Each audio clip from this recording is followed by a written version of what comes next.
Hola, buenas tardes a todos. Muchas gracias por asistir a este pequeño seminario.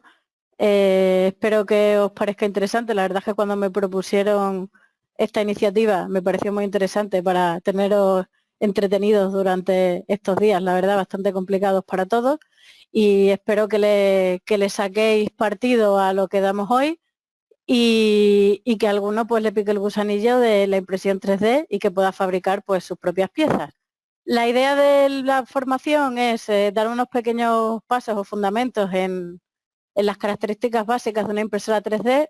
Vamos a ver un poco tecnologías de impresión 3D porque existen varias, ¿vale? Pero nos vamos a centrar sobre todo en FDM, que es modelado por deposición fundida, que son las máquinas más estandarizadas a día de hoy en tema industrial. Veremos un poco de características técnicas, materiales con los que podemos trabajar, que cada vez el abanico es mucho más amplio, ¿vale? Tenemos diferentes tipos de materiales, depende de la aplicación que queramos desarrollar. Y por último, vamos a ver un poquito el software de laminado. Es un software que es necesario configurar y preparar para los archivos de impresión 3D. Bueno, pues vamos a empezar. A ver.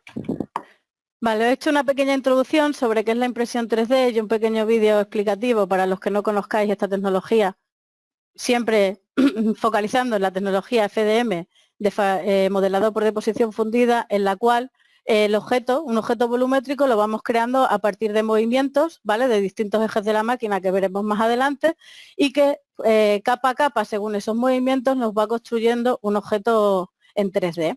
Se llama fabricación aditiva porque, como muchos podéis ver en la imagen, lo que va haciendo es añadir una capa sobre otra. Voy a introducir un poquito más adelante y veis que al final pues queda nuestro objeto en 3D que se ha ido imprimiendo de forma paso a paso, capa a capa. Este caso, bueno, es un ejemplo que tengo puesto de un trofeo que dábamos en una feria de robótica educativa que había para niños que se celebra aquí en Badajoz, una feria a nivel internacional relacionada con la robótica. Hablando un poco más sobre la impresión 3D y las tecnologías de impresión 3D, ¿vale? Existen tres grandes tecnologías, aunque dentro de cada una de ellas hay diferentes variantes, ¿vale? Tenemos la SLS o sinterizado por láser selectivo, son impresoras industriales de gran tamaño, mucho más caras, utilizan materiales más resistentes, suele ser una poliamida en forma de polvo y lo que va provocando es, con un material aglutinante, nos va generando esas capas y va añadiendo una capa sobre otra. Hay tecnologías basadas en esta que ya permiten hacer impresiones en color, lo cual es bastante interesante, bueno, pues para piezas de acabado final o productos de venta al público. Los materiales con los que trabajan estas máquinas son bastante más caros y podemos encontrar desde poliamidas de polvo de cerámica hasta materiales elásticos, flexibles, con diferentes propiedades físicas y de aguantes de temperatura. Tenemos también impresoras de resina, que son las de esterilitografía, que sería este modelo de aquí, el de abajo naranja. En este caso, el material es una resina viscosa que es fotocurable. ¿Qué quiere decir eso? Que a partir de una exposición de luz ultravioleta va generando lo que serían las capas del objeto y va reproduciendo lo que sería el objeto en 3D. Estas máquinas son máquinas de alta precisión, pueden llegar a trabajar en torno a las 25 micras y su aplicación sobre todo está orientada a temas de prototipados o producción de joyería y odontología, ¿vale? Para piedras dentales y pues para joyería, para crear lo que serían los positivos, pues imaginaos de un anillo, un pendiente, con el cual luego pudiésemos fabricar los moldes para inyectar metal, ya sea oro, plata o cualquier otro tipo de metal que se utiliza en joyería. Y por último tenemos los dos modelos que encontramos a la derecha, que son las impresoras de FDM de modelado por deposición fundida. Normalmente suelen ser impresoras mucho más baratas que en el caso anterior, aunque hoy en día ya la democratización está en auge y entonces mucha gente utiliza otro tipo de máquinas. Unas de ellas que están pegando ahora muy fuertes son el tema de las impresoras de resina porque trabajan bastante bien para objetos de precisión o objetos de réplicas, por ejemplo, de figuras, en maquetería se utiliza muchísimo. La ventaja que tienen las impresoras de FDM es su bajo coste, ya no solo por la máquina en sí, sino también por el material. ¿vale? Son materiales plásticos que suelen tener un coste mucho más reducido que en el caso de las poliamidas sinterizado por láser y de las resinas SLA. Podemos ver dos modelos, os he puesto estos dos porque son los dos sistemas que existen hoy en día en el mercado. Tenemos máquinas como la de abajo, que son máquinas cartesianas que trabajan con 3 ejes X y Z, y tenemos el caso de la máquina de arriba, que es una máquina de mayor tamaño, que se llaman máquinas tipo delta y que trabajan con coordenadas polares. Si os dais cuenta, en la estructura se aprecia que las máquinas delta suelen utilizarse para objetos que son muy altos, muy grandes en altura, pero con poca base de impresión, ¿vale? Son un pelín más rápidas que en el caso de las de FDM. En cuanto al material que utilizan las impresoras de FDM, vamos a verlo más adelante, pero hay dos estándares, que son el ABS y el PLA, que vamos a ver a continuación. Os he puesto algunos ejemplos de aplicaciones a nivel general y vamos luego a introducirnos un poco en qué aplicaciones podemos utilizar dentro de la industria o dentro del campo de la ingeniería, utilizando esta herramienta pues, para crear prototipos o para crear productos finales que se están desarrollando en otras empresas.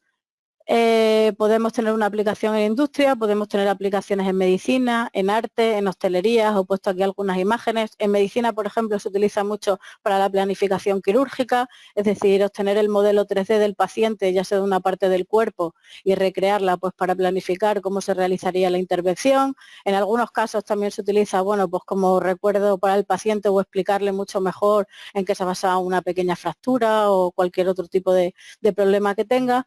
En arte, una de las características que nos da el sistema de fabricación de impresión 3D con respecto a otros sistemas de fabricación es que se pueden aplicar en objetos muy complejos, de formas complejas. Entonces nos permiten hacer objetos de cualquier tipo o cualquier forma. Puede ser ya sean esculturas, puede ser, como veis aquí, el caso, por ejemplo, de una guitarra cuya estructura está hecha en impresión 3D. Hay muchos tipos, hay un caso, un proyecto muy interesante de una universidad, creo que es noruega, que un profesor de ingeniería acústica realizó junto con unos alumnos réplicas de equipos de música, una batería, una trompeta, un violín y una guitarra, y las estuvieron probando y al final del curso hicieron un concurso con estos instrumentos, ¿vale? Por lo que cualquier cosa se puede replicar, cualquier cosa obviamente que esté fabricado, que necesite ser fabricada en plástico. En cuanto a la hostelería, os he puesto un ejemplo, aunque estas máquinas llevan bastante tiempo trabajando con ellas y algunas, bueno, pues algunos restaurantes de alta cocina las están utilizando pues para recrear, imaginaos, pues figuritas de chocolate. En este caso, pues veis que se está inyectando lo que sería mayonesa sobre una hamburguesa. Suele utilizarse también este sistema para impresión en cerámica, ¿vale? Producir objetos cerámicos complejos que a lo mejor moldearlos con la mano o esculpirlos con la mano serían muy complicados, pues también es una aplicación que se está utilizando hoy en día. Y ahora vamos a introducirnos un poco más en el tema de la industria, ¿vale?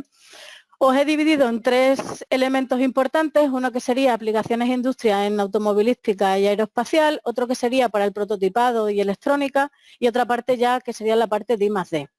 Vale, os he puesto algunos ejemplos, bueno, pues de empresas que están utilizando esta tecnología pues para recrear elementos o productos, ¿vale? Con esta impresión 3D. Son noticias medianamente actuales, pero seguro que si buscáis en internet encontraréis muchísimas más, ¿vale? Tenéis, por ejemplo, el caso del Boeing 777X, en el cual algunas de sus piezas ya están fabricadas e impresas en 3D. ¿Por qué? ¿Qué ventaja nos da esto? Pues que básicamente muchas veces cuando uno de los aviones, cualquiera de las piezas tenía un problema, había que esperar a que el fabricante, si no se tenía en stock, poderlo enviar, de ahí repararlo, y el tiempo de reparación pues era muy largo. Sin embargo, ahora contando con los talleres internos que tienen con una máquina de este tipo, pues pueden sustituir estas piezas de una forma mucho más fácil y sencilla, ¿vale? Y mucho más rápida. Luego tenéis el caso de, por ejemplo, la furgoneta Volkswagen. No sé si se aprecia mucho porque la imagen es un poco pequeña, pero si os dais cuenta, por ejemplo, los faros de la furgoneta pues están hechos con impresión 3D, ¿vale?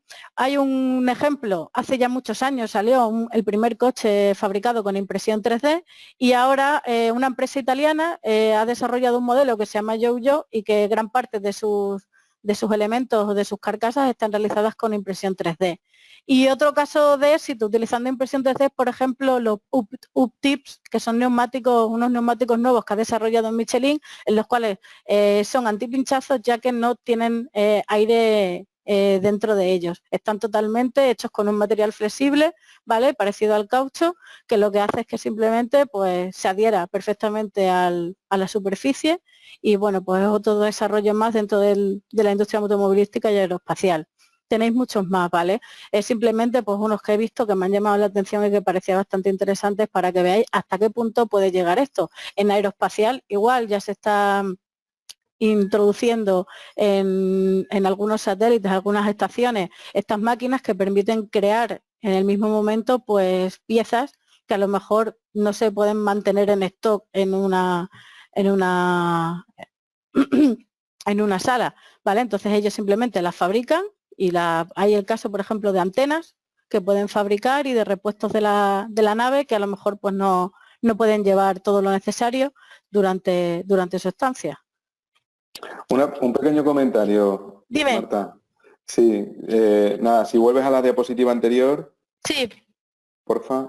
Vale, sí. Simplemente es porque cuando has dicho que era pequeño la imagen, yo la he ampliado. Aquellos que tengáis pantalla táctil, que sepáis que podéis ampliarlo de manera convencional, es decir, tanto tablets y móviles como los ordenadores que tengan pantalla táctil podéis ampliar la imagen sin problema. Era simplemente para avisar.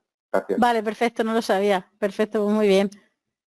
Bueno, vamos a seguir. Uno de los nichos de mercado más grandes y que hoy en día se están desarrollando es el tema de fabricación de repuestos. Muy interesante. ¿Por qué? Porque tenemos máquinas y muchos fabricantes ya con la obsolescencia programada. Hay muchas máquinas que ya no nos gestionan o muchos fabricantes que no nos producen repuestos para máquinas a lo mejor que llevan en funcionamiento desde hace 5 o 10 años. ¿Vale? Os he puesto algunos ejemplos de casos de éxito que nosotros hemos realizado con diferentes empresas o clientes, usuarios finales, pues que venían con una idea o con un problema y que hemos intentado solucionárselo. En el caso de la izquierda, esto es un engranaje que pertenece a una máquina de coser Alfa, muy antigua, la máquina creo que tenía 40 años o así, era de la madre de una mujer, que se lo habían cargado primeramente porque el piñón era en metal, ¿vale? Este engranaje su forma original era de metal, se lo encargó a un tornero, pero el tornero no fue capaz de reproducir lo que sería, pues imaginaos esta forma de aquí, estos dentados pequeñitos, no fue capaz de reproducirlo exactamente, entonces no encajaba a la perfección y la máquina seguía sin funcionar. Nos contactaron, nos enviaron lo que sería la pieza original, aunque estaba partida y desgastada los dientes, y nosotros a partir de un modelado 3D le reproducimos esta pieza, ¿vale? La tengo aquí, pero creo que no sé si se va a poder enfocar bien con la cámara, ¿vale? Sería este piñoncito de aquí.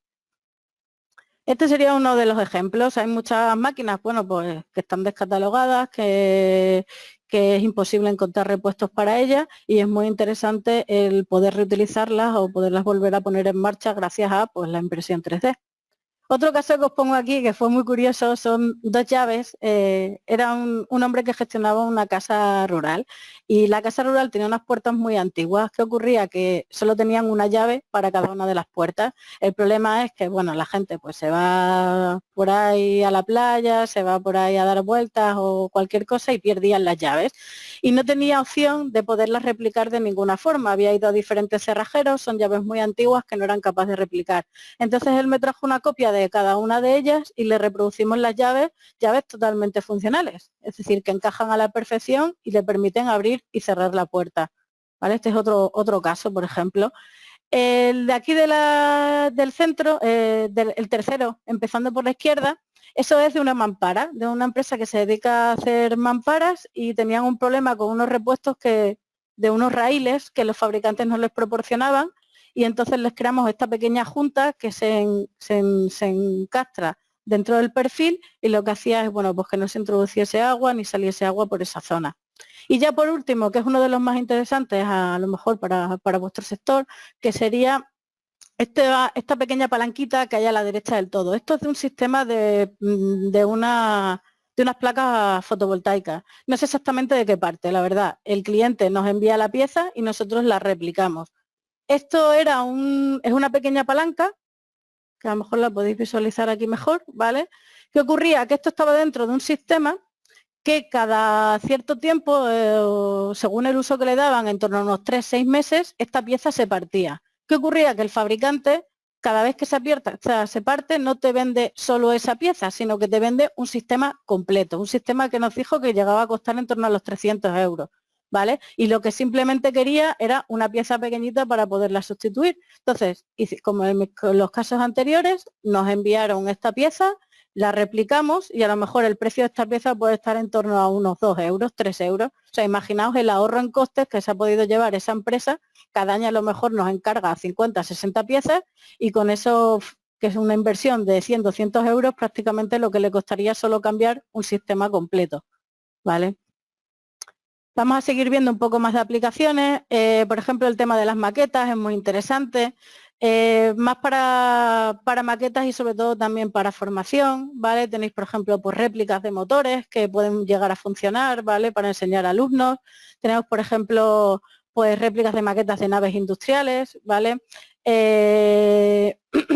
Temas topográficos también son interesantes, ver los relieves, la reconstrucción de las ciudades. Hay un ejemplo de proyecto muy interesante de Autodesk que hice con la ciudad de San Francisco, en la cual recrearon toda la zona centro de San Francisco con sus rascacielos, todos sus edificios y los utilizaban para planificación urbanística.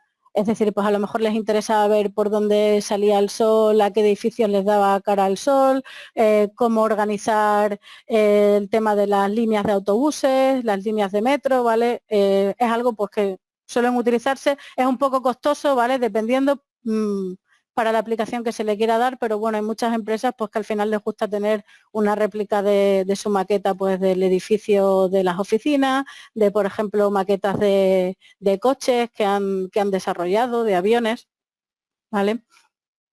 Y ya por último, englobado un poco de aplicación, también muy interesante, que sería el tema del prototipado y el I+D, ¿vale? Investigación y desarrollo. Desde crear nuevos productos, como un ejemplo que tenéis abajo a la derecha, tenéis un pequeño dispositivo, ¿vale? Que está hecho como en color madera, es un material de tipo madera que veremos más adelante, y es un altavoz. Es un altavoz que simula lo que sería el sonido de una caracola y sin necesidad de electrónica y ni de ningún tipo de elemento como un altavoz a los que estamos acostumbrados, altavoces electrónicos, nos amplifica el volumen y el sonido de nuestro teléfono. Este en realidad está pensado para un teléfono en concreto, ¿vale? Pero existen muchas variantes para iPhone, bueno, pues para otro tipo de marcas de teléfonos móviles.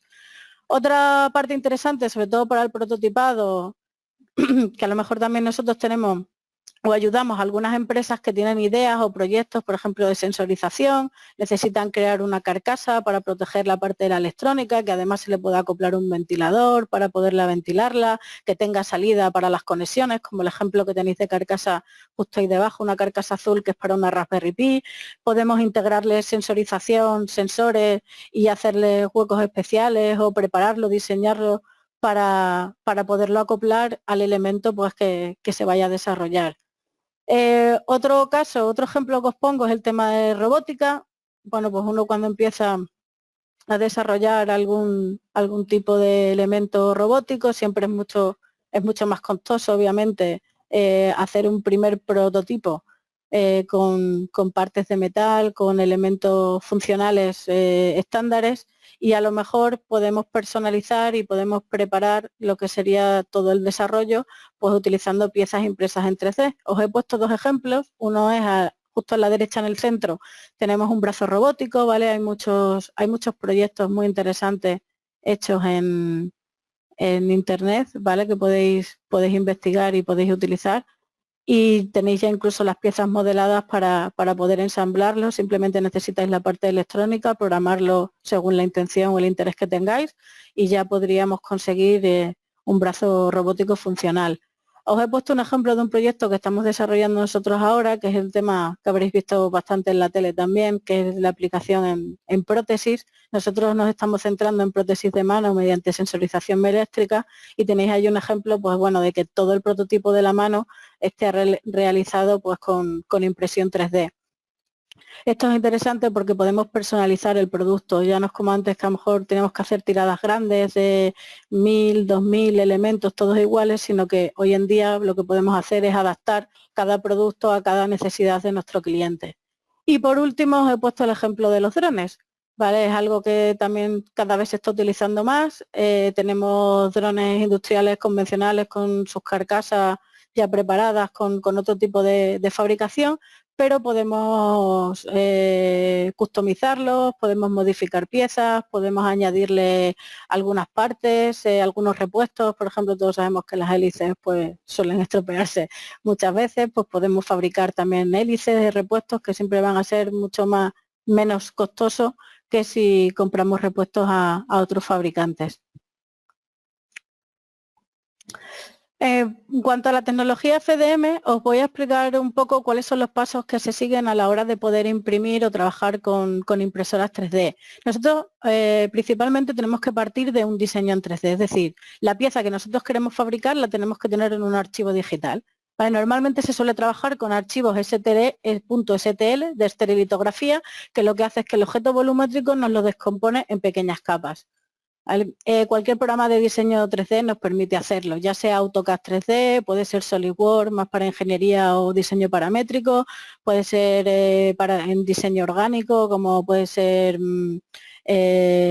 School 3D, Maya, por ejemplo, 13+, hay un montón de programas, todos los programas de diseño 3D nos van a permitir exportar en este tipo de archivos. Una vez que ya tenemos nuestro modelo, el modelo o el diseño que nosotros queremos imprimir, necesitamos un programa que se denomina programa laminador, ¿vale? Este programa lo que hace es que, lo vamos a ver más adelante, pero a partir de ciertas configuraciones le vamos a dar características a esa impresión. Por ejemplo, resolución, nosotros podemos darle calidad a la pieza. Cuanta más calidad tenga, pues menos vamos a notar esas pequeñas protuberancias de la construcción de las líneas, como a lo mejor podéis ver por aquí, ¿vale? Y también lo que va a hacer es aumentar el tiempo de impresión. Pero bueno, esto lo vamos a ir viendo poco a poco. Tenemos que ajustar, por ejemplo, la temperatura, la velocidad, cada material va a trabajar a una temperatura específica y la velocidad lo mismo. Una vez que ya tenemos el software configurado con nuestro modelo 3D, este tipo de programa nos lo exporta en un tipo de archivo que muchos de vosotros conocéis, si habéis trabajado alguna vez con máquinas CNC, que son los G-codes, ¿vale? Básicamente son coordenadas cartesianas que le van a indicar a la máquina, bueno, y algunas instrucciones de control como calentar, monitorizar la temperatura y tal, y lo que va a hacer es generar un pequeño código con esas posiciones del cabezal para que la máquina, una vez que tenemos ese archivo, se lo introducimos a la máquina y la máquina nos va a replicar y nos va a reconstruir ese modelo en función de las características y las configuraciones que hemos realizado en el programa laminador. En cuanto a los materiales, que antes se me había saltado, tenemos dos tipos de materiales por excelencia para trabajar con FDM. Uno es el ABS, que muchos de vosotros ya lo conocéis. Hay un material industrial que se utiliza en casi todo, en todo el plástico que podemos ver en la industria, desde carcasas de los monitores, muchas partes de los coches están hechas con ABS, un ejemplo muy práctico es las piezas de Lego, muchos juguetes también están realizados con este material. Una característica suya es que tiene una función un poco más alta, entre unos 210 y 250 grados, y bueno, en cuanto a tipos colores, podemos encontrar de gran gamas de colores. Todo eso va a depender del fabricante, ¿vale? Y los pigmentos que utilice para crear ese material. Por otro lado, tenemos el PLA. El PLA es ácido poliláctico, es un material biodegradable, muy interesante. Viene desarrollado, se fabrica a partir del almidón de la patata, del maíz y de algunos vegetales, y su temperatura de fusión, como veis, es un pelín más baja que el ABS, entre 190 y 220 grados. ¿Diferencias entre estos dos materiales? Bueno, pues el ABS es un material mucho más resistente, menos quebradizo y aguanta temperaturas más altas. Suele estar en torno a los 80 grados sin que la pieza llegue a degradarse o reblandecerse. Sin embargo, el PLA no. El PLA es un material más quebradizo, ¿vale? Parte con mayor facilidad, y luego uno de los problemas que tiene es que su temperatura máxima está en torno a los 40 grados. Entonces hay para ciertas aplicaciones que no podemos utilizar el PLA. Sí que es verdad que los fabricantes cada vez están sacando PLAs que aguanten más temperatura, porque se está dando cuenta, bueno, pues que hay múltiples aplicaciones en las cuales este material se queda un poco inactivo. Otra diferencia que hay, por ejemplo, es el ABS es un material más complicado de trabajar. ¿Por qué? Pues he puesto aquí una imagen que veis justo en la parte de abajo derecha de una, bueno, es un bloque de color azul y si os dais cuenta una de las esquinas está levantada. Ese efecto lo denominamos warping, ¿vale? ¿Qué ocurre con el ABS? El ABS sufre mucho los cambios de temperatura.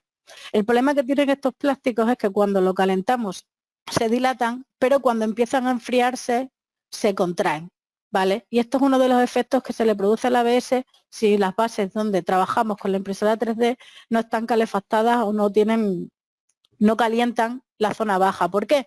Porque la máquina va reconstruyendo la pieza de abajo arriba.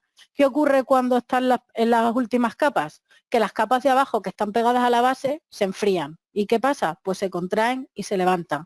Y esto es uno de los principales problemas que suelen ocurrir con el material ABS.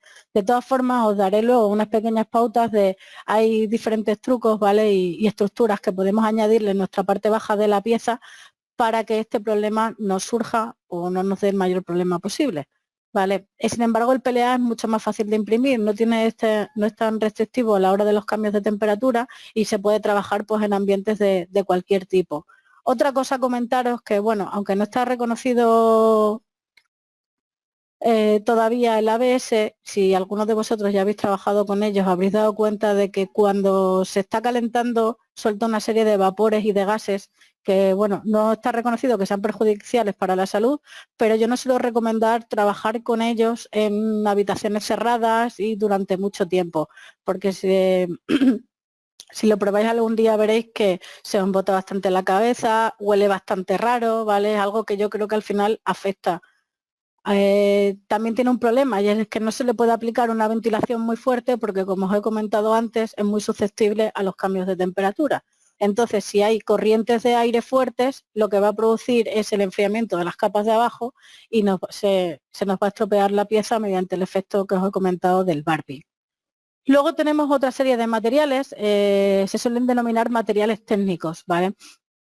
A diferencia del ABS y el PLA, podemos encontrar ya en nylon, podemos encontrar PETG, PET, podemos encontrar fibra de carbono, que veremos luego un poco más adelante algunos de ellos. Podemos encontrar materiales flexibles, tengo aquí preparadas algunas piezas. Este, por ejemplo, el osito este es un material flexible, ¿vale? Para algunas aplicaciones, bueno, pues que necesite adaptarse o que tenga modificaciones y puedan volver a su forma de origen. Esto, por ejemplo, es una sandalia. Tenemos materiales como el bronce y el cobre. Comentaros que estos materiales, bronce y cobre, necesitan un posttratado. Cuando nosotros imprimimos la pieza, no queda de este tipo, es un color más oscuro. Y hay que pulirlo, ¿vale? Hay que lijarlo y pulirlo para poder sacar las pequeñas partículas del bronce. Es mucho más denso y mucho más pesado que, por ejemplo, el PLA o el ABS, que son plásticos convencionales. Esta pieza, por ejemplo, sería en cobre. Y bueno, pues tenemos otros tipos diferentes. El ejemplo que os he planteado antes del altavoz en madera, hay muchos tipos de madera. Esto, por ejemplo, es madera de pino. La hay de coco, de ébano, bueno, de muchos tipos de madera que van sacando los diferentes fabricantes. Los tenemos translúcidos, estos se utilizan mucho pues, para temas decorativos, lámparas, jarrones y tal. Los hay que brillan en la oscuridad, que cambian con la temperatura, que también es muy interesante, pues para hacer pruebas o testeos de prototipos o productos que queramos que conocer a cómo les afectan en esas temperaturas. Los hay que cambian con la luz ultravioleta de color.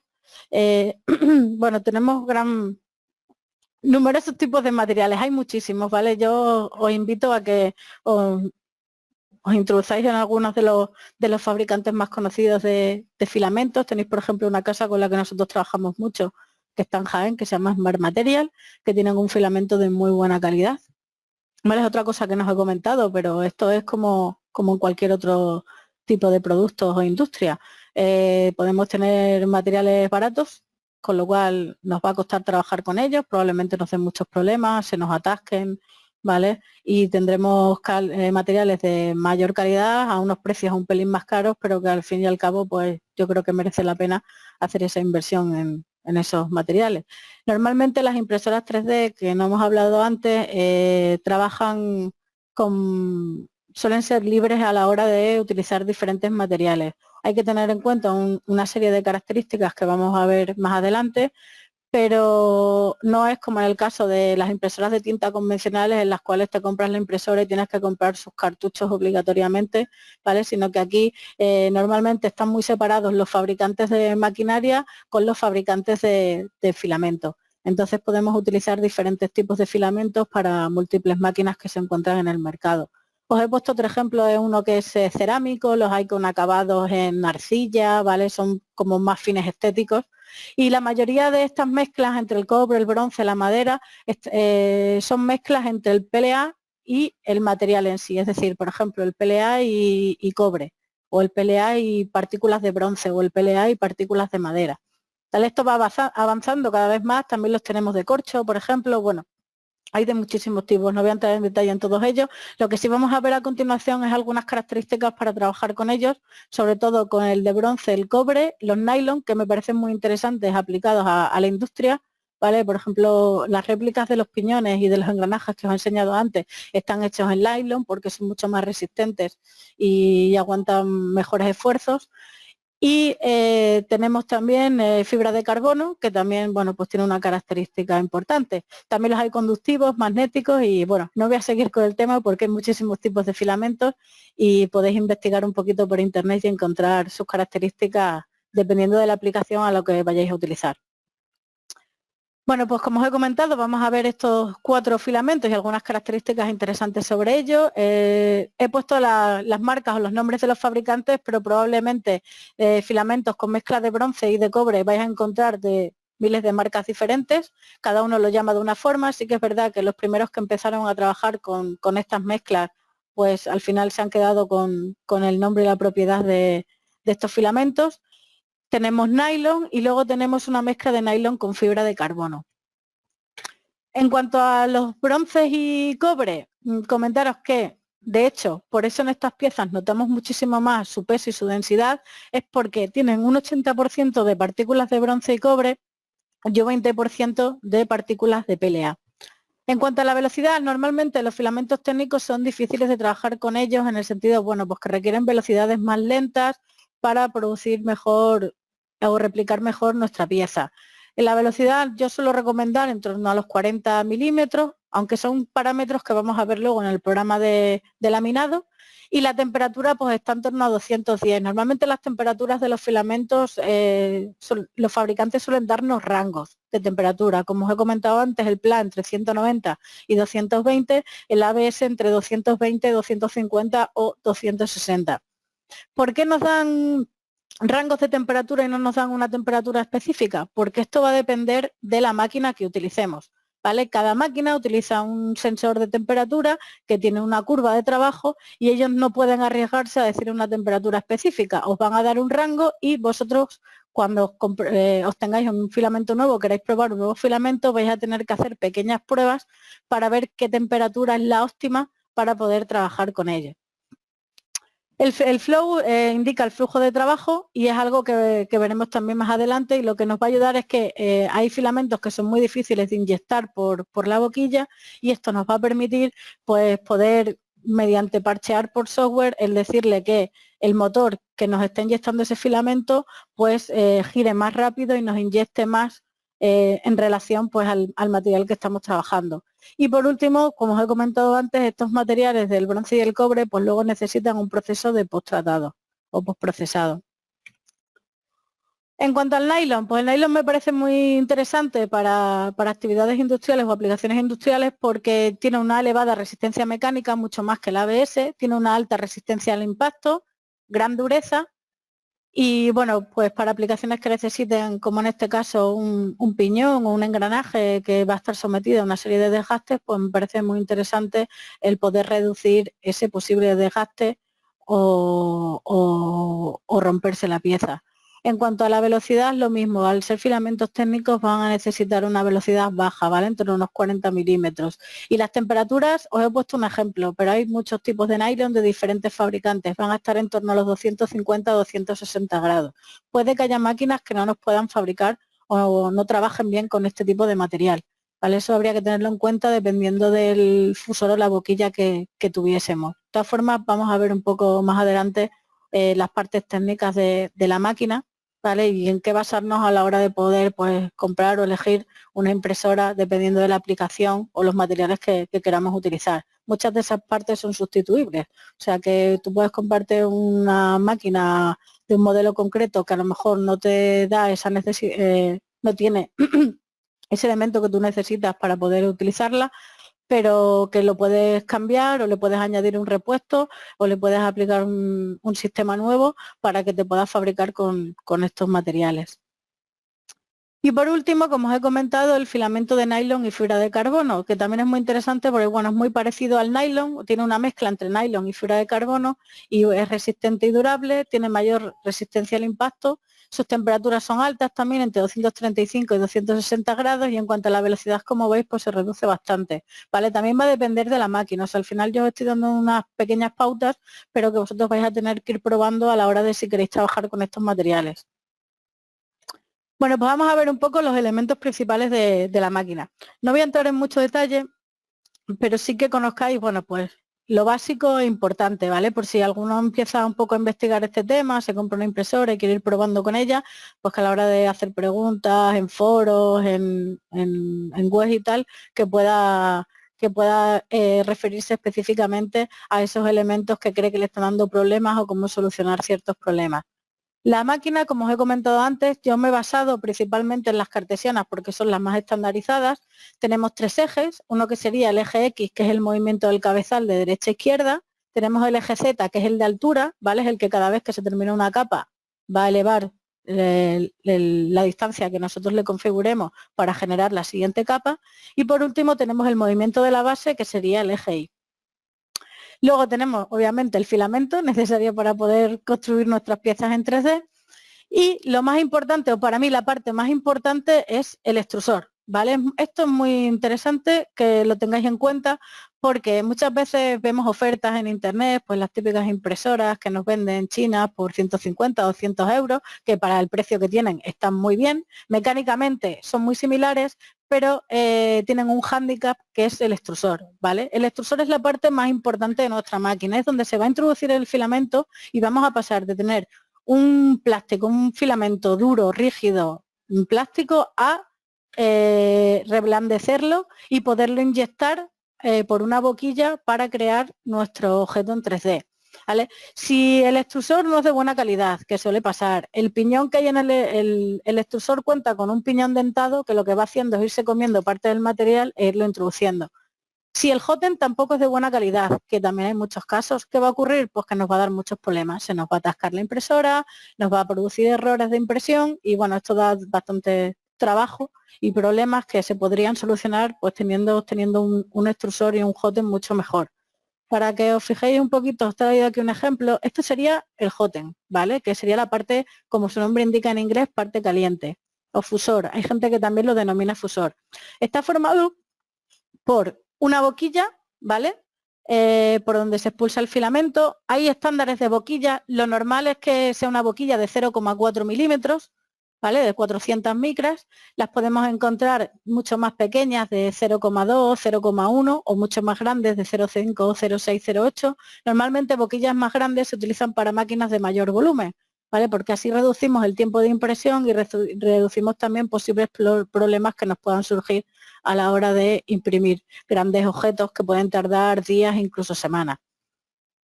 Luego tenemos el bloque denominado bloque calefactor, que sería este bloque cuadrado de aquí, donde nos encontramos con una resistencia, ¿vale? Que lo que hace es calentar esta zona de aquí. Aquí es lo más importante, donde se produce este cambio del material resistente duro al material viscoso que se va a inyectar, y tenemos un pequeño sensor de temperatura. Os he puesto aquí un ejemplo de hot-end, pero hay muchos tipos. Si investigáis un poco veréis que hay muchos modelos. Esta zona de aquí arriba se denomina barrel y por aquí es por donde se introduce nuestro filamento. Si veis aquí, este hot-end es que está atascado, ¿vale? Y se ha quedado aquí el filamento pegado y no podemos soltarlo. Esto habría que calentarlo y poderlo retirar. Este barrel, pues lo que hace es, si veis estas pequeñas aletas, son aletas de refrigeración. Lo normal es que en este sistema, como veis en la foto de la máquina, tenga un ventilador que va enfriando. ¿Por qué? Porque si el calor sube hacia arriba nos va a producir un problema. ¿Qué ocurre? Que el material se va a volver más viscoso y el motor lo que va a hacer es intentar inyectar un material que está viscoso y no va a poder, ¿vale? Necesitamos que el material esté duro, el filamento se encuentre duro hasta justo cuando llega a la parte de abajo del bloque calefactor. ¿Tenéis algunos, os he traído otro ejemplo de Hotend, ¿vale? Este sería otro de los más utilizados también. Bueno, aquí no tenemos ni la resistencia ni el sensor, pero bueno, van introducidos ahí. Y en este caso tienen muchas más aletas de refrigeración para poder ventilar mejor, ¿vale? Esto, dependiendo del ventilador, ¿vale? Que utilicéis para ventilar, pues trabajará mejor o necesitaréis uno más potente para poder enfriar esta parte. Eso es muy crítico y es muy importante tenerlo. Luego, internamente, hay Hotend que se denominan full metal porque internamente van directamente pegados al metal. Esto suele dar problemas. Se suelen utilizar para trabajar con filamentos de muy altas temperaturas. Hay filamentos nuevos como el PIP o el grafeno, ¿vale? Que necesitan trabajar a unas temperaturas muy, muy altas. ¿Qué ocurre? Que si, por ejemplo, trabajamos con PLA, el PLA se dilata muchísimo con el calor, puede que se nos atasque. En cuanto empieza a subir la temperatura, si no está bien ventilado esta zona, nos va a producir un tapón y por mucho que el motor fuerce para introducir el filamento, no va a poder, ¿vale? Sin embargo, hay otros sistemas, este lo tiene, pero no lo he abierto para que lo pudierais ver, llevan un pequeño teflón interno. ¿Ese teflón qué hace? Pues hace que el filamento fluya mucho mejor porque el coeficiente de rozamiento del teflón es mucho más bajo. Entonces esto nos permite que podamos introducir el filamento sin necesidad de que se produzcan atascamientos o problemas a la hora de, eso sí, a la hora de fusionar o que salga nuestro filamento ya convertido en un hilo de 400 micras.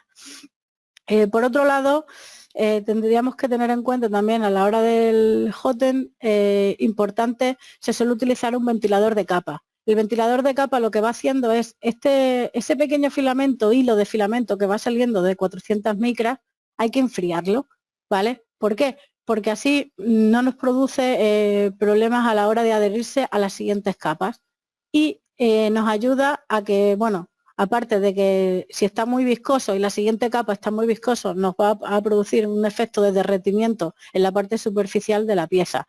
Pero hay que tener en cuenta que, por ejemplo, ese ventilador no es bueno utilizarlo para cuando trabajamos con ABS. ¿Vale? Eso es una parte importante que tendréis que tener en cuenta. Con ABS incluso hay otros materiales que son susceptibles a los cambios de temperatura y que en las fichas técnicas del material los fabricantes os lo va a indicar el no utilizar ventilador de capa para que no enfríe esa zona y se produzca el levantamiento de las capas inferiores. Luego, por último, aquí en esta imagen veis la base donde se está produciendo, bueno, está fabricando una pequeña bola amarilla, pues en este caso esta máquina no tiene cama caliente, por lo cual no es recomendable utilizarla para trabajar, por ejemplo, con materiales como el ABS. Se puede instalar y hay máquinas que sí las poseen. Entonces es una configuración nueva que tendremos en el programa y es una temperatura que también tendremos que ajustar. Dependiendo del material, pues tendremos que subir, normalmente se suelen calentar en torno a los 90 a 100 grados. En cuanto al trabajo que hace la máquina, bueno, pues como os he comentado antes sobre el proceso de cómo partimos desde un modelo 3D a luego la fabricación, tenéis aquí un pequeño resumen, partimos de un diseño CAD, ¿vale? Como un STL. Luego obtenemos mediante una GUI o un control de la máquina, obtenemos ese modelo en STL y lo introducimos a nuestro programa de fileteado. Existen varios programas de fileteado, ¿vale? Tenemos Cura, Repetir Host, Simplify, que es uno de pago bastante bueno. Nosotros vamos a ver lo que sería el programa de Cura, que es muy interesante porque además es gratuito y tiene bastantes configuraciones que nos permiten, bueno, pues obtener buenas calidades de impresión. Por último, una vez que utilizamos este programa de fileteado, creamos un G-code, que como os he dicho es cómo funcionan las máquinas CNC. Este G-code básicamente es un archivo con una serie de parámetros o coordenadas X y Z, donde va a ir posicionando la máquina punto a punto para que vaya reconstruyendo nuestro objeto. Una vez que tenemos el G-code, hacemos la comunicación con la impresora. Podemos hacer la comunicación a través de una tarjeta SD introduciendo ese archivo dentro. Normalmente casi todas las impresoras hoy en día ya poseen una entrada para una tarjeta SD o un USB, o podemos hacer una comunicación directa entre el ordenador y la máquina. Yo no suelo recomendar este sistema porque, bueno, la transferencia en la comunicación serie con USB no introduce directamente todo el archivo completo, sino que va a ir línea a línea fabricando. ¿Qué ocurre? Que si tenemos cualquier programa en el ordenador, se reinicia, actualizaciones o lo que sea, la impresora se pararía. Entonces, algunos sistemas permiten volver al punto donde se dejó para seguir fabricando la pieza, pero hay muchos de ellos que no. Entonces perderíamos todo el tiempo de impresión que hemos estado utilizando. Sin embargo, con el caso de la tarjeta SD, pues básicamente la impresora está de forma autónoma, como podéis ver aquí, la que tengo detrás mía. ¿Vale? Con la tarjeta SD yo le he pasado el archivo, le digo que me imprima ese archivo y ya me despreocupo de ella mientras ella está trabajando y no tiene que estar conectada al ordenador, incluso puede estar en otra zona o en otra sala diferente. Luego, una vez que nosotros, para que conozcáis un poco la electrónica y cómo funciona el sistema de las máquinas de impresión 3D, bueno, yo me he basado en Arduino, pero cada vez están sacando más placas propietarias y específicas para el control de las máquinas. En este caso, bueno, pues Arduino utiliza un firmware específico que se denomina Marlin, ¿vale? Y una RAM, que es donde hacemos nosotros las conexiones del hardware, donde conectamos los motores, los sensores, los pololus, que son los drivers que controlan los motores, el bloque calefactor, en el caso de que tuviésemos cama caliente, pues el sensor de temperatura de esa cama, ¿vale? Y la resistencia de esa base y la alimentación correspondiente para poder trabajar con ella. Y así es como se realiza la comunicación entre la máquina y todo el sistema electrónico y mecánico que tiene. Otra parte importante, bueno, pues como veis, su sistema es muy simple. Al final cuenta con varillas lisas, varillas roscadas, en algunos casos suelen utilizar usillos. Sabéis que los usillos pues dan mayor precisión, los acoplos a los motores, hemos hablado de las correas dentadas, unas pequeñas poleas para hacer el giro del sistema y bueno, es muy parecido a cualquier máquina CNC. Si alguna habéis tenido la posibilidad de utilizarla, trabajáis con ella, pues el sistema es muy similar.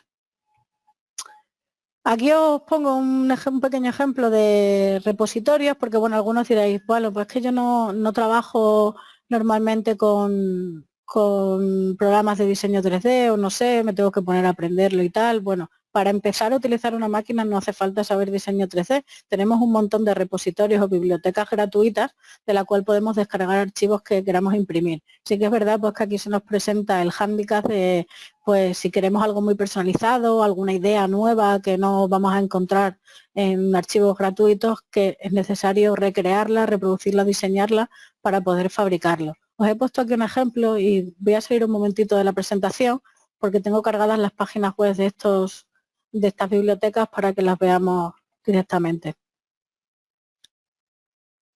Para este caso tenemos la página de Thingiverse. Como veis hay un montón de modelos en 3D. Luego volveremos a ella cuando utilizamos el software laminador para que podáis ver, bueno, pues sobre todo aplicaciones ahora con este tema del coronavirus, ¿vale? Aplicaciones que se están desarrollando de viseras, aparatos de respiración y tal. Y buscaremos. Tenéis un buscador y luego tenéis categorías, ¿vale? Normalmente suelen enseñar pues las cosas más descargadas o más utilizadas. Esta es una de las páginas por excelencia, ¿vale? Que desde hace bastantes años llevo trabajando y cada vez pues mantiene muchísimos diseños en 3D. Está esta también que se llama PinShape, bastante interesante, tenéis muchos tipos, como veis también está catalogado en juguetes, miniaturas, fashion y joyería, y bueno, pues tenéis algunos archivos. Muchos de ellos también están en Thingiverse, al final hay una comunicación entre todos estos repositorios. Tenéis también, por ejemplo, esta de My Mini Factory, ¿vale? Esta está muy orientada a lo que serían modelos de miniaturas, réplicas y tal.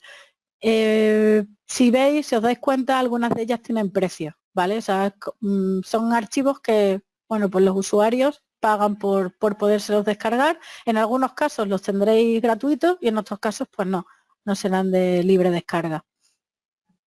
Luego tenéis también, por ejemplo, GraphCAD, ¿vale? Que es una librería donde tenéis, bueno, diferentes software para trabajar con bibliotecas.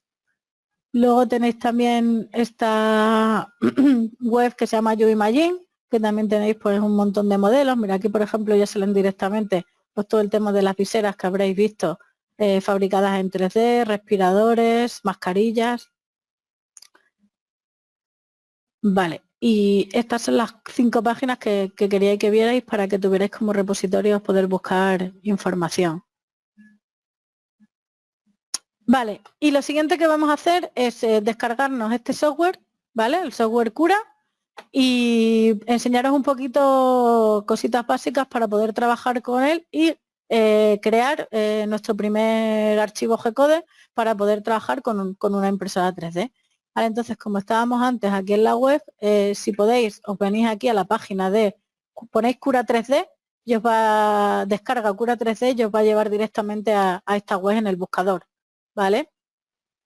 Os bajáis la última versión, descarga gratuita, es decir, depende del sistema operativo que tenéis, en este caso el mío es Windows, descargamos, tarda bastante poco, unos 10 segundos más o menos en realizar la descarga. Voy a ir haciendo todos los pasos, desde la instalación, la configuración, para que lo veáis todo desde cero. Vale.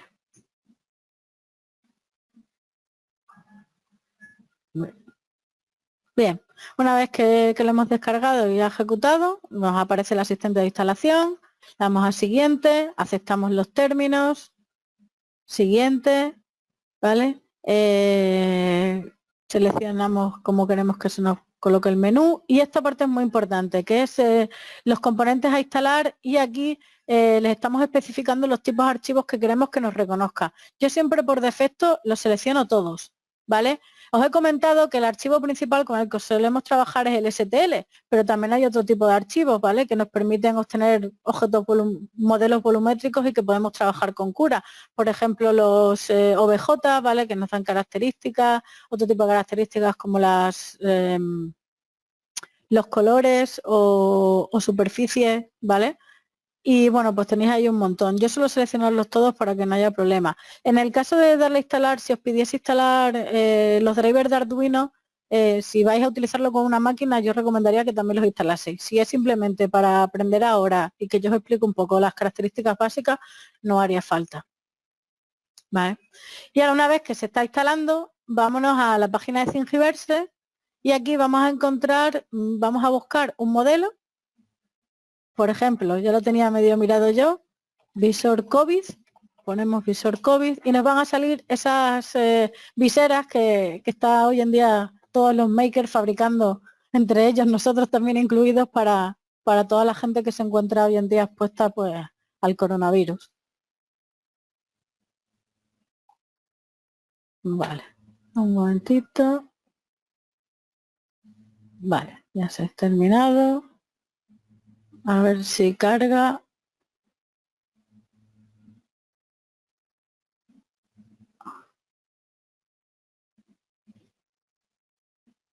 Bueno, pues parece que la conexión a internet no me va muy bien y no soy capaz de cargar para ver los elementos que tenemos aquí. Bueno, pues para salir un poco del paso, vosotros si encontráis algún objeto que os interese, descargároslo, ¿vale? Voy a intentar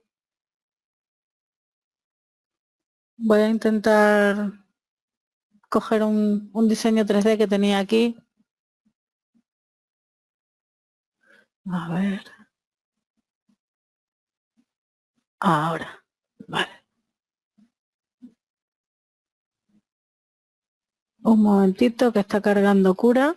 Cuando tengáis ya la instalación hecha, la ejecutáis, ¿vale? Se os mostrará esta imagen.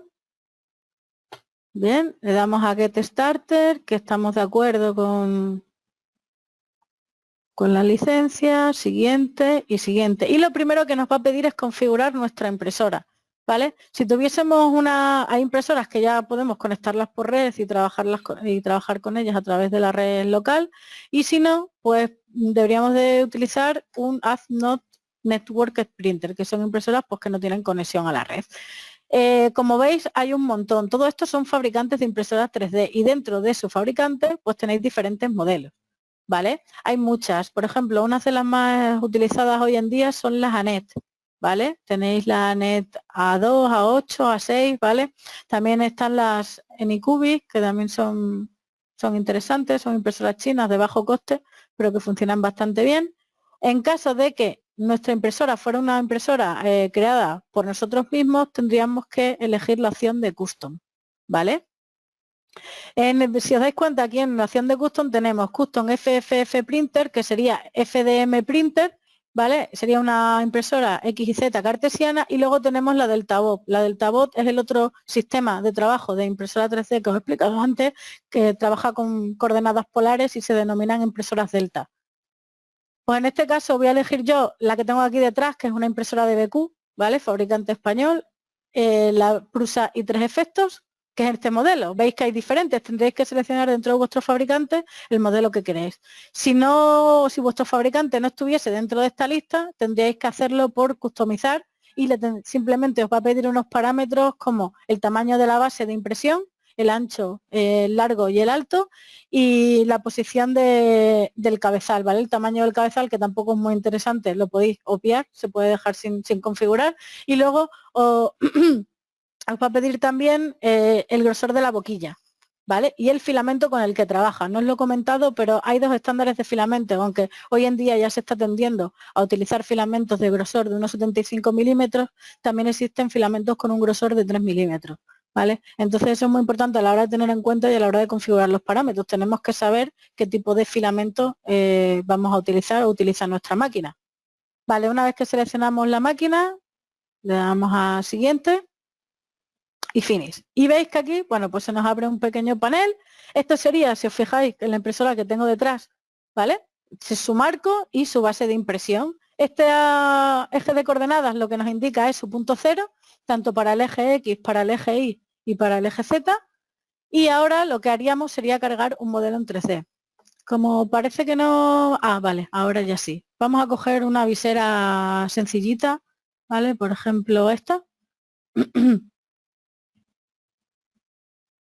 A ver si termina de cargar. Esto es una cosa que os quería explicar de este repositorio, ¿vale? Normalmente los diseñadores, la gente que sube estas piezas, os suele dar una serie de características de impresión, ¿vale? Esto lo podéis leer, lo podéis tener en cuenta, pero bueno, también va a depender del material que utilicéis. En este caso él os está recomendando para utilizarlo, o lo ha utilizado con PLA, ¿vale? Pero podríais utilizarlo con otro tipo de materiales. Bueno, pues una vez que hemos seleccionado el archivo que queremos, le decimos descargar y ahora se nos va a descargar automáticamente. Siempre van a ser archivos tipo RAR, tipo zip.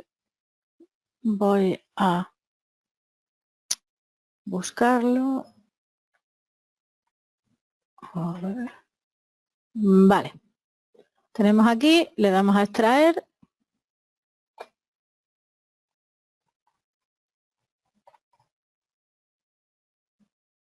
Un momentito. A ver. Aquí está, que se me va a la otra pantalla. Aquí lo tenemos. Si abrimos esta carpeta, bueno, pues veréis que el diseñador nos suelen poner un archivo de licencia, de lectura, algunas imágenes, ¿vale? Del modelo, y a veces hay pues recomendaciones de impresión, de archivos de impresión, de cómo configurar la impresión y tal. Bueno, para cargar el modelo en el programa, básicamente arrastramos, ¿vale? Y ahí tendríamos, veis que se muestra nuestro modelo en 3D. Vale, así un poquito del entorno de trabajo y tal. Con el botón de derecho giraríamos alrededor, giraríamos la cámara o moveríamos lo que sería la base de impresión para girar alrededor del objeto, ¿vale? Con la rueda del ratón haríamos zoom, con el scroll haríamos zoom, ¿vale? Y luego por último tenemos aquí una serie de herramientas que podemos utilizar con nuestro modelo, ya sea mover mediante coordenadas o también lo podemos hacer directamente seleccionando el objeto y moviéndolo en la posición que queramos. Podemos escalarlo, podemos rotarlo, ¿vale? Se puede rotar, girar. Es que depende de cómo el diseño haya sido exportado, lo vais a ver de una forma u otra. Podría ser que nos encontrásemos cuando cargamos el diseño que la visera estuviera de esta forma, ¿vale? En este caso no sería recomendable imprimirse. Lo suyo es que quede totalmente aplanada. ¿Por qué? Lo vamos a ver más adelante, pero las partes que son voladizos o quedan en el aire de las piezas es necesario crear unos soportes adicionales que hacen, bueno, pues sujetar esas pequeñas partes que quedarían al vacío, ¿vale? Para que el filamento no cayese hacia arriba. Entonces se generan unas estructuras aparte. Esas estructuras que ocurre, bueno, pues que ralentizan un poco el tiempo de impresión y aparte de eso, el eje más lento de nuestra máquina es el eje Z. Entonces, cuanto más alta va a ser una pieza, mucho más va a tardar en fabricarla. Por eso siempre recomiendo que si se puede poner tumbada o que no tenga de la posición en la cual obtengamos la menor altura posible, va a ser mucho más rápida su impresión. Podemos hacer, bueno, pues hacer un mirror, es decir, crear el modelo con respecto a alguno de simetría, respecto a alguno de los ejes. Tenemos algunas configuraciones, veis aquí, por ejemplo, imprimirlo como support, modificar algunas configuraciones y tal. Vale, no voy a entrar mucho en detalle, pues bueno, estas son cosillas más de diseño 3D o de conocimientos de 3D que del programa de configuración. Aquí tenemos un panel donde nos dan ciertas características. Tenemos en este perfil, luego os explicaré, podemos crear diferentes perfiles para diferentes materiales. Tenemos, por ejemplo, podemos seleccionar el grosor de capa, ¿vale? Que es esto de aquí. Podemos hacer capas de desde 0,06 milímetros a 0,15, 0,2. Cuidado con esto porque mirad, si nosotros le damos a Slice, Slice lo que va a hacer es filetearnos el modelo y crearnos ya nuestro archivo G-code. Veis que tarda 1 hora, nos da una recomendación, eso no quiere decir que vaya a tardar precisamente ese tiempo. Normalmente solo está en torno a un 20% más de lo que se indica, pero 1 hora 50 minutos va a gastar 14 gramos de material o 4,58 metros. Si yo le diese un grosor de capa de 0,15, vais a ver que el tiempo de impresión se va a ampliar, porque son más movimientos y más capas que va a tener que ir replicando sobre el objeto, ¿veis? 2 horas y 1 minuto. Y en este caso porque la pieza es pequeña, pero si la pieza fuese mucho más grande, ese tiempo se aumentaría mucho más. Pues normalmente yo suelo recomendar por defecto 0,2 milímetros, ¿vale? Y entre 0,3 para algo que simplemente queremos ver si se imprime bien, si queda bien y no queramos una excesa precisión. Y si queremos muchísima precisión, 0,1 milímetros, pero das cuenta que cada vez que reducimos ese tamaño, se nos amplía el tiempo de impresión. Vale, el segundo parámetro importante que tenemos que tener en cuenta es el tema del relleno. Las piezas no son completamente sólidas. ¿Vale? Nosotros cuando pasamos el objeto en STL, lo que estamos pasando es al final una superficie externa. ¿Vale? Si, por ejemplo, le damos en esta barra de arriba tenemos preparar, ver, ¿vale? Si damos a preview, aquí se nos muestra el objeto cómo lo va a imprimir la impresora, ¿vale? Y podemos ir viendo, en este caso va a tener 67 capas y podemos ir viendo cada una de las capas. Aquí no se aprecia mucho, pero si os dais cuenta, llega un punto en que las capas no son completamente sólidas. Las primeras siempre se fabrican de forma sólida, pero las siguientes no. Las siguientes tienen un pequeño relleno interno. Vale, ese relleno, ese porcentaje de relleno es lo que nosotros ajustamos aquí. Voy a enseñar que tenía, pues no, tenía aquí una pieza con el patrón de relleno para que lo pudierais ver, pero bueno, si veis un pequeño zoom lo vais a apreciar, ¿vale? Este relleno, recomendaciones, bueno, pues si son piezas que no van a estar sometidas a muchos esfuerzos, yo lo pondría en torno al 20%. Si son piezas que están sometidas a muchos esfuerzos, unos engranajes, tensiones y tal, lo subiría a un 80% máximo. Nunca lo haría del 100%. ¿Por qué? Pues tenemos un problema a la hora de posicionar el objeto en la parte de en la fabricación. Y es que si nosotros fabricamos el objeto, por ejemplo aquí en la llave, esta llave está mal hecha. ¿Por qué?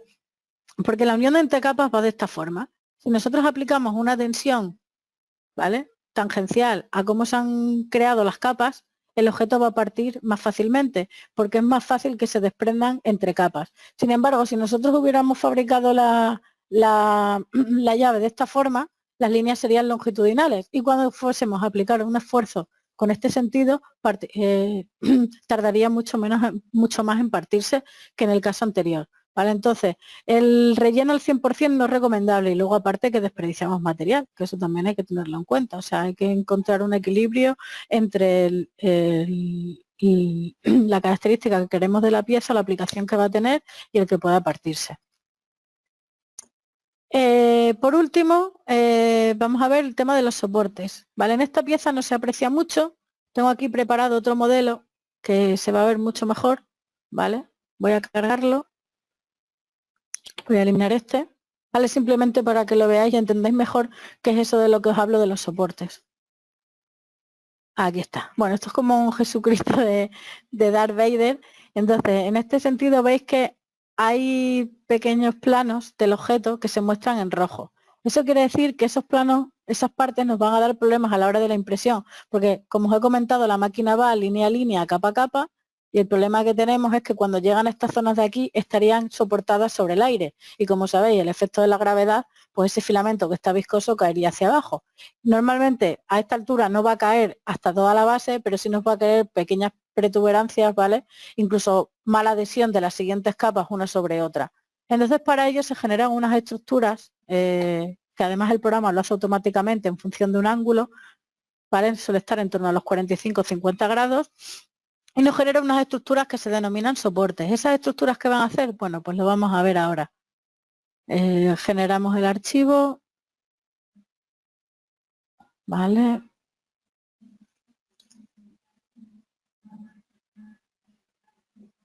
Una vez generamos el archivo, le damos a visualizar, ¿vale? Y veis estas pequeñas estructuras, bueno, pequeñas, no tan pequeñas estructuras que se encuentran aquí, pues estos son nuestros soportes, ¿sí?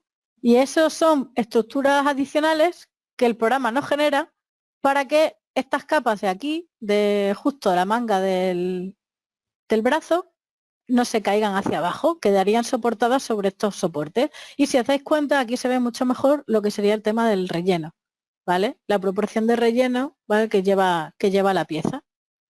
Y por último, tenemos esta pequeña estructura, si os dais cuenta, en el modelo normal no se aprecia, ¿vale? Sin embargo, cuando vemos cómo lo va a ejecutar la impresora, vemos que nos genera una pequeña estructura aquí. Esta estructura se llama BRIM, ¿vale? Y lo que nos permite es generar una mayor adherencia de la pieza sobre la base de la impresora. Es muy importante esto.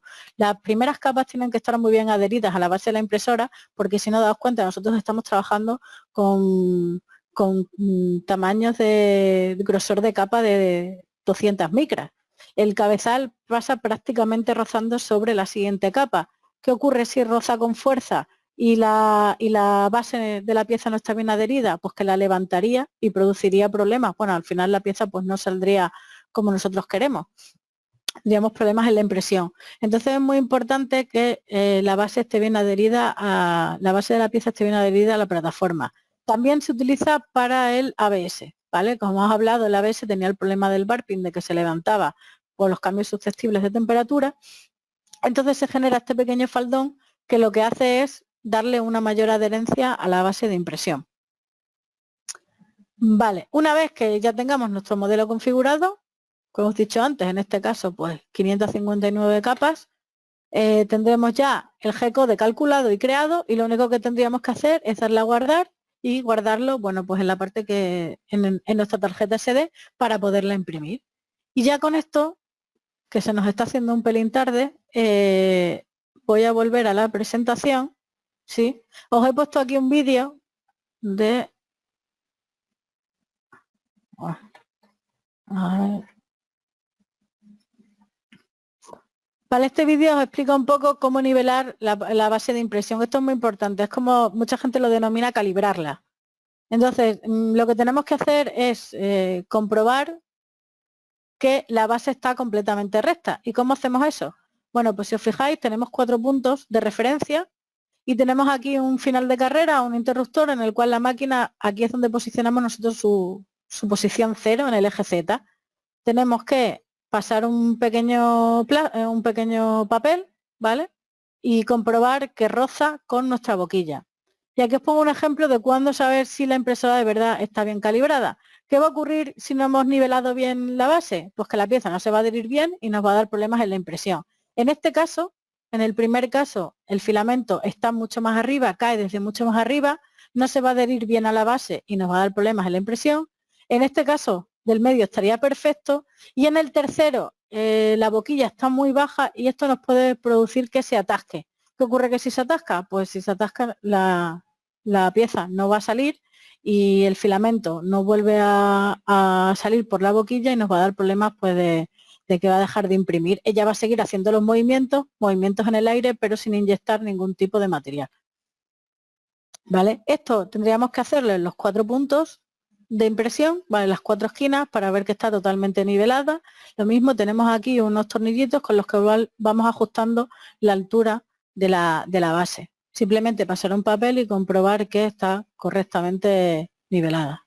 ¿Vale? Y ya está. Una vez que tuviéramos esto, ya estaría preparada nuestra impresora.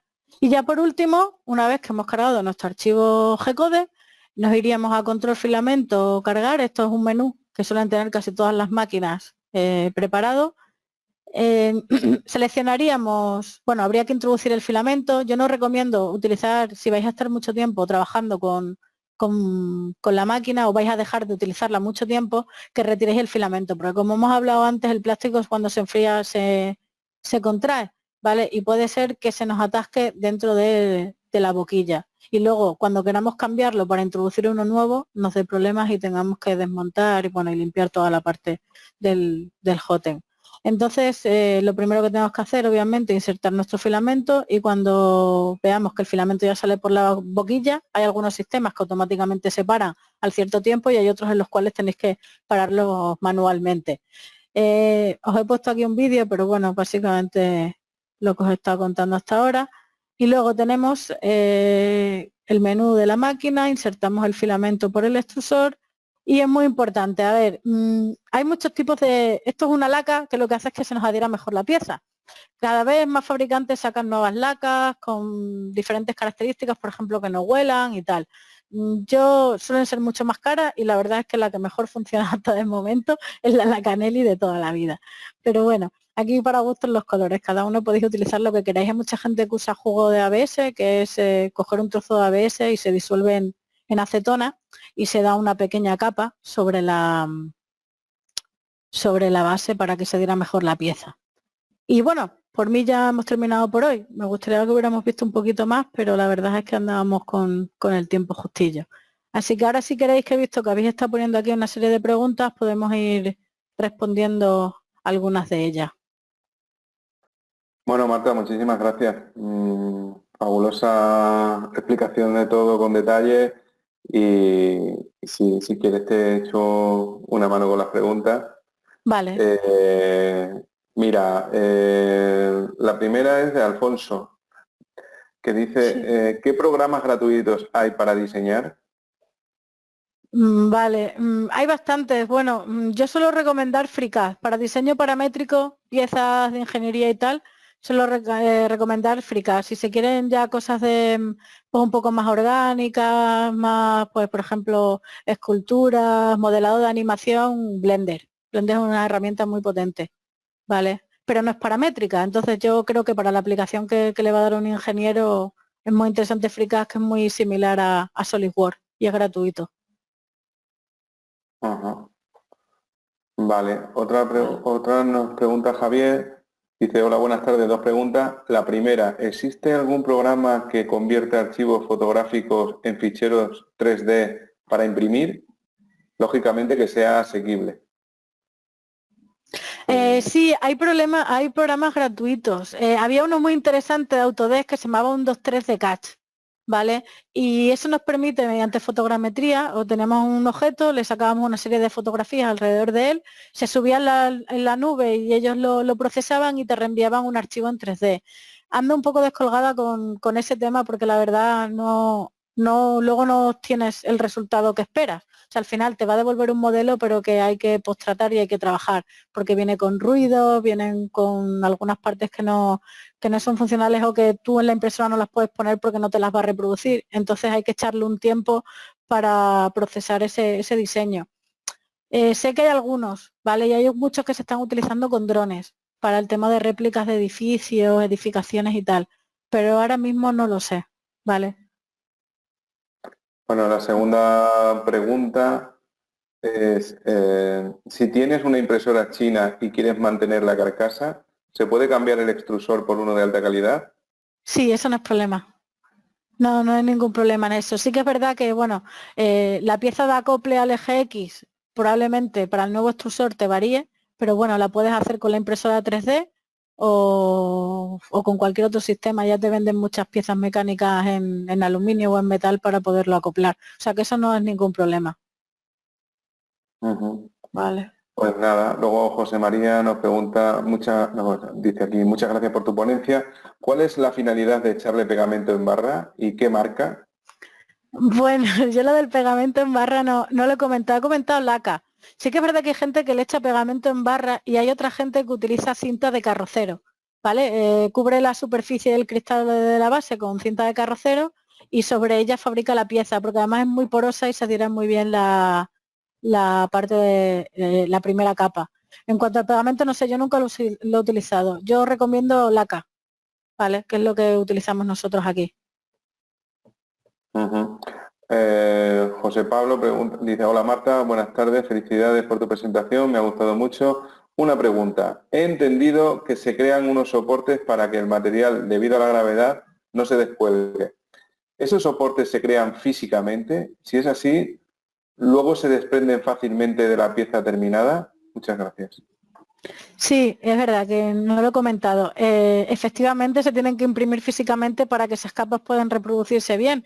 Luego, depende de la configuración que le demos, es que ya en la parte de configuración avanzada ya no nos daba tiempo a entrar, pero se pueden configurar la separación y la densidad de esos soportes. Y normalmente sí, se retiran con facilidad. A ver, suelen dejar unas pequeñas rebabas, por ejemplo, si me veis aquí en la parte del altavoz, en esta zona de aquí, llevaba soportes porque quedaban en el aire.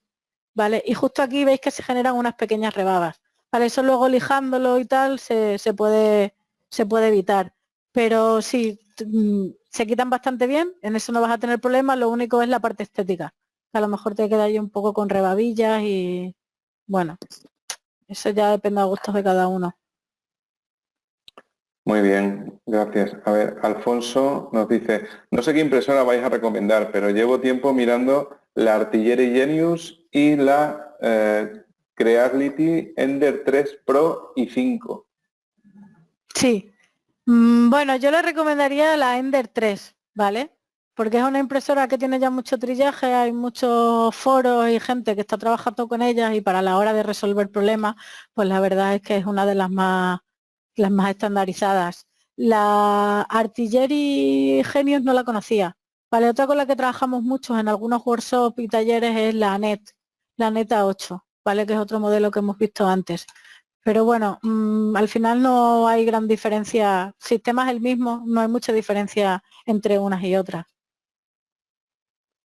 Muy bien, pues nada, gracias por esta recomendación y gracias Alfonso por esa pregunta, porque bueno, en cualquier caso nosotros lo que vamos a hacer lo vamos a hacer con Marta, por tanto, bueno, la máquina será la que Marta en este sentido nos recomiende para hacer lo que hablamos, una primera incursión en esto, ¿no? No se trata ya de equipo, porque luego hay impresoras que sabemos que son tremendamente caras, ¿no? Pero que entiendo que ya es para usuarios avanzados y para aplicaciones ya, pues, más profesionales, ¿no?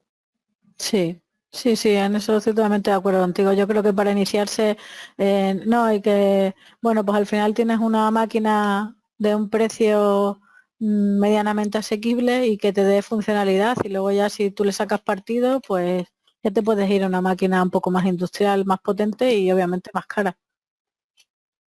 Ujú. Vale. Bueno, tenemos también algunos comentarios. Bueno, José María, que le hemos contestado antes, ok, gracias. Javier también dice muchísimas gracias, genial. Alfonso dice muchas gracias. Y Javier, otro Javier, nos dice, gracias por tu ponencia. ¿Hay escáneres 3D para reproducir piezas específicas? Bueno, yo soy un poco negativa con el tema del uso de los escáneres 3D porque nuestra experiencia, vale, hemos tenido varios y luego, bueno, hemos trabajado con algunas empresas que tienen escáneres muy potentes de mucho dinero y tal, tienen un hándicap muy enorme y es el tema de la precisión, sobre todo para lo que nosotros solemos hacer, que son piezas más orientadas a ingeniería, ¿vale? Porque, por ejemplo, escanear una escultura, pues básicamente la superficie te la va a dar, no va a haber ningún problema, pero cuando queremos hacer, por ejemplo, un escáner de este pequeño engranaje, no suelen dar la precisión que nosotros queremos. Entonces nos cuesta más que nada porque luego esos escáneres nos producen un modelo que, como he comentado antes, ocurre con lo mismo que con la fotogrametría. Nos van a producir una serie de errores y problemas, con lo cual hay que limpiar hay que limpiar el diseño, hay que trabajar sobre él, porque a lo mejor los piñones no están bien definidos del todo y hay que irlos definiendo uno a uno, y a veces es mucho más sencillo coger un programa de diseño 3D y hacerlo, ¿vale? Tardas mucho menos tiempo, mucho menos costes para el cliente. Entonces, bueno, si yo recomiendo esos escáneres para piezas muy grandes, ¿vale? Sobre todo piezas con superficies que son muy complicadas de trabajar, que solo muy poca gente puede trabajar bastante bien con ese tipo de modelos. Y ya tú, a partir de un caparazón o de un modelo, puedes ir puliendo ciertas pequeñas imperfecciones que hayan podido surgir durante el escaneado. Luego el escaneado tiene un problema, le afecta mucho la luz, depende de dónde lo tengas, cómo lo coloques. Yo ahí ando un poco más reticente. Si son piezas muy simples, facilitas, yo las diseñaría directamente. Hay escáneres de bajo coste que, bueno, dan buenos resultados. Tenéis, por ejemplo, el Sense, que está en torno a los 400, 500 euros, que también es interesante.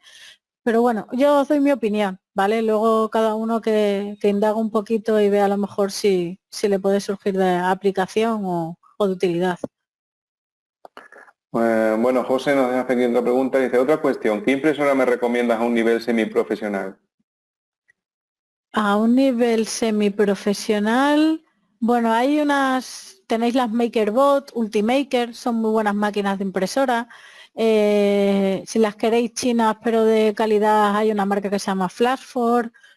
No sé, hay bastante. Hay una empresa polaca con la que nosotros trabajamos que me gusta mucho porque tienen unas máquinas, utilizan todo el sistema CNC de la impresora 3D y puede hacer grabado láser y fresado con una Dremel o un cabezal de fresado que se llama Zetamorph y da bastante calidad. Es una impresora muy buena, pero claro, está en torno ya a unos 1.000, 2.000 euros. BCN, ResRap BCN, que es otra empresa de aquí que está en Barcelona, tiene también buenas máquinas de buenas características. La Witboss de BQ también es una de ellas. No sé, hay muchos modelos, la verdad. Yo le recomendaría eso, en torno a, si quiere algo bueno y calidad, Ultimaker o MakerBot son bastante buenas máquinas. Muy bien, gracias. A ver, Pilar nos hace un comentario aquí muy interesante.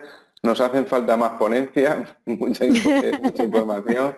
Gracias. Muchas gracias. Pablo nos dice, Marta, ¿vosotros fabricáis estos tipos de impresoras? Sí, a ver, nosotros empezamos como fabricantes y creamos nuestro propio modelo de impresora, portable, que se pudiera plegar, ligera para poderla llevar. Bueno, al principio teníamos el problema de que teníamos que ir dando charlas por diferentes sitios, ir cargado con estas máquinas, pues es bastante trabajoso y es un esfuerzo. Entonces desarrollamos una impresora portable y ligera. Intentamos aprovechar también, como os he comentado antes, de la impresora multifunción, le hicimos multifunción que pudiera fresar y hiciera grabado láser. El problema, pues que el coste y el precio que tiene esa fabricación aquí no tiene nada que hacer con competir con mercados como China. Entonces hoy en día, para clientes muy concretos y muy específicos, hacemos máquinas pero muy personalizadas. ¿Vale? Ellos nos dicen, oye, pues mira, es que necesito una impresora porque voy a hacer maquetas y necesito que la base sea muy amplia, pero luego en altura que no llega más de 10 centímetros, 15 centímetros de altura. Pues entonces nosotros se la fabricamos a medida. Oye, mira, que es que quiero trabajar con dos materiales, dos colores diferentes y tal. Pues se lo diseñamos y se lo fabricamos a medida, ¿vale? Pero por norma general solemos comercializar las impresoras estandarizadas que venden otros distribuidores. Vale, gracias. José Antonio dice, buenas tardes, muchas gracias por la exposición, por hacernos una ligera idea. ¿Qué precio tiene la impresora que está trabajando detrás de ti? Pues mira, esta impresora que está trabajando detrás de mí Es una de las mejores impresoras que he tenido en mis manos y está descatalogada. Es una pena. Es una impresora de BQ, fue la primera impresora que sacó BQ. Es de tipo de fábrica, de montaje propio, es decir, que viene por piezas y tú la montabas. Su coste estaba en torno a los 500 euros, vamos, 500 euros prácticamente. Y tiene un extrusor que me encanta, la verdad. No he sido capaz de encontrar un extrusor con esas características, a no ser que me fuera ya una máquina de 1.500 euros. Y está descatalogada, pero que sí os puedo recomendar que BQ vende sus extrusores, que los podéis adquirir y se los podéis instalar a vuestras máquinas. Y luego han sacado un modelo superior que tiene mayor volumen de impresión, que ese sí está hoy en día a la venta, que se trata del Afectos 2.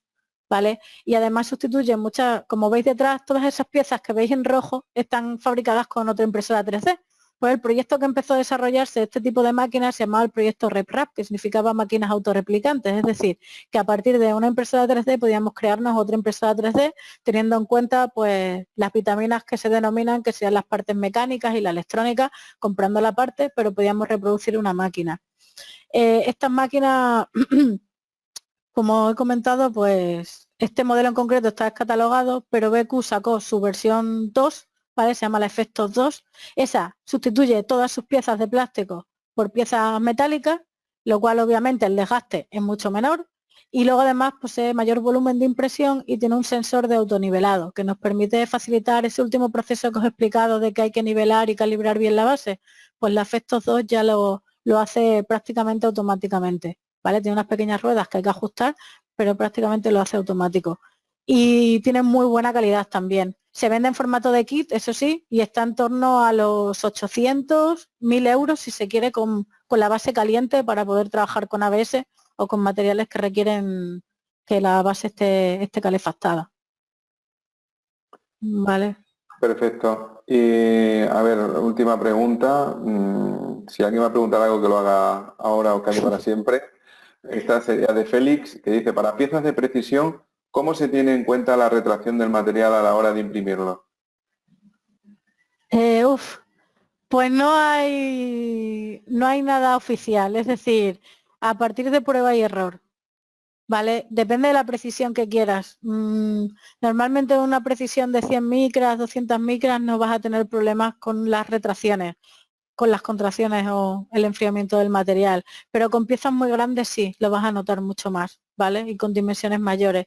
Entonces ahí no te puedo decir nada en específico porque sé de proyectos que se han desarrollado haciendo pruebas, dependiendo, porque depende mucho, depende de la geometría de la pieza, ¿vale? Depende del material, depende del relleno que utilices, o sea, depende de muchísimos parámetros que no se pueden contabilizar ni se pueden definir ni plantear desde el principio. O sea, es algo que al final tú por experiencia, ensayo y error lo vas a ir puliendo. Ujú.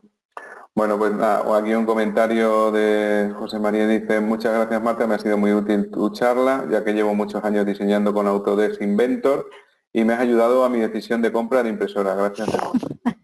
Bueno, pues mira, me alegra. Bueno, pues estupendo. Pues Alfonso Martín, ¿qué impresora es la que cogeríamos en grupo?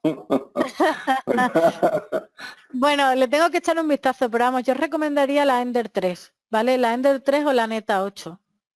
Sí, yo creo que son dos buenas máquinas, son baratas, están en torno a los 150, más o menos, y dan buena calidad de impresión. Luego ya esto es como todo. Además, son libres y luego ya cada uno, si quiere ir mejorando, modificando cosillas, lo puede ir haciendo tranquilamente.